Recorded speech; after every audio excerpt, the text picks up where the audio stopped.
मेहनत की रोटी कमाने में जितनी मेहनत एक आम आदमी को लगती है, उससे कई गुना ज़्यादा मेहनत किसान करते हैं, क्योंकि वो रोटियां जो हमारे घरों में पकती हैं, जो अनाज हमारे घर तक आता है, उसे पैदा करने में सबसे ज़्यादा योगदान किसान का ही होता है। तो ऐसे में फसलों की खरीद जो है वो शुरू हो चुकी है और मैं मौजूद हूँ अम्बाला शहर की अनाज मंडी में। हमारे साथ किसान भी मौजूद हैं, उनसे भी बात करेंगे कि फसलों की खरीद शुरू होने को लेकर उनका क्या कुछ कहना है। हालांकि पिछले दिनों जो बरसात हुई है उससे फसलें जो हैं वो काफ़ी प्रभावित हुई हैं, क्योंकि फसलें जो हैं लगभग 20 दिन पहले से मंडियों में आना शुरू हो जाती हैं और ऐसे में काफ़ी धान जो था वो भीग चुका था और अब जो है उसकी खरीदारी जो है सरकारी खरीदारी शुरू हो चुकी है। और ऐसे में किसान इससे कितने खुश हैं और किसानों का इस मामले में क्या कुछ कहना है, उनसे भी बात करेंगे और जानेंगे उनके इस मामले में क्या कुछ राय है, क्या कुछ विचार है। जी सर, फसलों की खरीद जो है अभी शुरू हो चुकी है, आपका इस मामले में क्या कुछ कहना है? ऐसा है जी, ये खरीद तो तकरीबन 15 तारीख से शुरू होनी थी, पर लेकिन इन्होंने 10 दिन लेट करी है। हमारी फसल है जो बिल्कुल सूख के आपके सामने पड़ी है, बिल्कुल सूखी पड़ी है। ये इससे नुकसान भी हुआ हमारा। ये हर बार हम प्रोटेस्ट करते हैं कि हमें ये फसल हमारी 15 तारीख से स्टार्ट हो, क्योंकि जैसे आलू लगाने हैं तो वहाँ हमें बहुत नुकसान है। पहले तो हम बारिश की मार से बहुत परेशान हैं, क्योंकि हमने 3 बार फसल लगा चुके हैं हम, और रेट उन्होंने कुछ भी नहीं दे रहे हमें। ये तो कहीं ना कहीं जो अभी फसल की खरीदारी में देरी हुई है, जो उसका एक बरसात भी कहीं कारण रहा है, क्योंकि पिछले दिनों बरसात जो हुई है उससे भी फसल जो है वो भीग गई थी, मंडियों में पड़ी हुई थी। बिल्कुल बरसात में भीगी भी है। उसके बाद जो जिम्मेदार है वो डरा हुआ था, उसने गिले खेत के बीच में जो चैन वाली मशीन होती है वो कम से कम 3500 रुपये 1 घंटे का लेती है, तो उससे हमने फसल कटवाई है अपनी, तो उससे तो और भी ज़्यादा नुकसान हुआ है किसान का। 6000 रुपये किला पड़ा जी। अभी फिलहाल जो सरकार ने इसका मूल्य तय किया है, क्या आप उससे संतुष्ट हैं? नहीं, संतुष्ट नहीं है जी। हमें कम से कम जो स्वामीनाथन रिपोर्ट है वो हमारी लागू होनी चाहिए। आप लगा लो, जो डीएपी का 1400 रुपये में था, डीएपी खाद का कट्टा, वो आज 470 रुपये में था, आज वो 1300 रुपये में मिल रहा है। और हमारी फसल का रेट क्या बढ़ा? कुछ भी नहीं। ये 100 रुपये बढ़ाते हैं हमारी फसल का रेट, और उससे दुगना तो पेस्टिसाइड का रेट आप देख लो कितना बढ़ गया है, डीजल का रेट कितना बढ़ गया है। हमें स्वामीनाथन की रिपोर्ट से हम जिम्मेदार बच सकता है, नहीं बचेगा नहीं जिम्मेदार। धीरे धीरे जो किसान का बच्चा है वो धीरे धीरे बाहर निकलता जा रहा है। इनको अन्न के लिए इनको भीख मांगनी पड़ जाएगी दूसरे देशों से।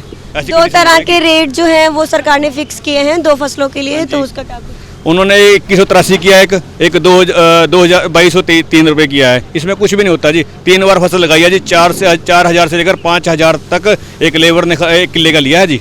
आप लगा लो, जिसने 3 बार फसल लगाई है 15,000 रुपये खर्च, उसका यही हो गया। उसके बाद डीएपी भी डाला है उसने 2 बार, उसने खेत की जुताई भी की है, पानी भी लगाया है। अब बताओ, खर्चा उसका यार ज़्यादा हो गया और मुनाफा कुछ भी नहीं। खड़ा जी, इस बात दिखाइए, हमारा भैया 3 बार हमने फसल लगाई जी, मरी भी। पूछो इसको लगाई कि नहीं लगाई, इसको 3 बार लगा हुआ है जी।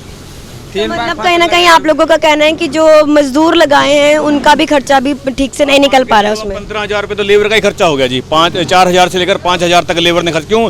जिम्मेदार फंसा हुआ था, जिम्मेदार को अपना मजदूर ने अपना रेट बढ़ाया, कि बार बार उसको भी घर में बढ़ना पड़ा। उसने बोल दिया कि देखो, कोई एक प्रवासी मजदूर आता है, वो 1 महीने के लिए आता है, उसने अपने पिछला काम देखना होता है, अपने घर पे भी देखना होता है, तो इसलिए अगला बोलता है कि मेरे को काम देखना है, तो जिम्मेदार ने उसको रेट बढ़ा कर तब जाकर अपना काम करवाया। क्या बात है, वो मतलब रेट बढ़ा के ना भी चलो और 10 दिन में नहीं बढ़ जाएगा, ये 5000 के 15,000 मानू देने पड़े।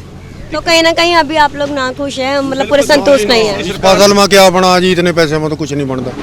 तो सरकार से क्या कुछ कहना चाहेंगे? नहीं, सरकार से तो हम कम से कम 2019 से प्रोटेस्ट कर रहे हैं, यही बात बोल रहे हैं कि हमें स्वामीनाथन की रिपोर्ट लागू करो, तब जाके किसान बचेगा। नहीं तो आने वाला टाइम ऐसा है, किसान का बच्चा अब खेती की तरफ नहीं जा रहा है जी। वो तो या तो अपना आधा किला जमीन का बेचता बाहर चला जाता है।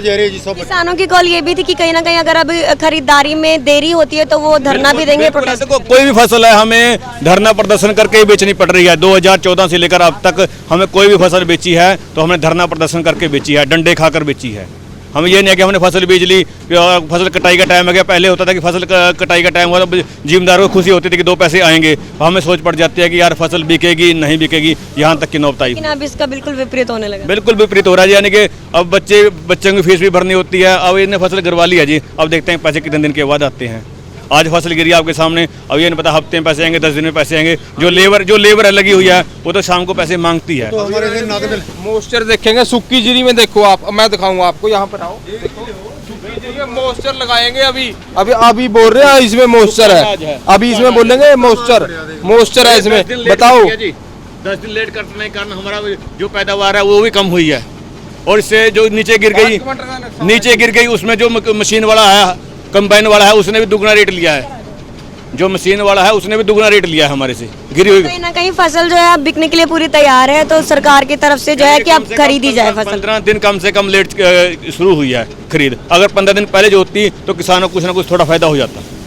तो कहीं ना कहीं आप देख सकते हैं, पहले जब खरीदारी शुरू होती थी तो किसानों में खुशी की लहर होती थी कि अब 2 पैसे जो है वो घर आएंगे और किसान की जो मेहनत है वो सफल होगी। लेकिन अब जो सरकार ने मूल्य तय किया है किसानों की फसल का, किसान ना केवल उससे नाखुश हैं और बल्कि सरकार के प्रति जो है थोड़े खफा भी नज़र आ रहे हैं, क्योंकि उनका कहना है कि सरकार ने उनकी जो फसल है उसका उचित दाम नहीं तय किया गया।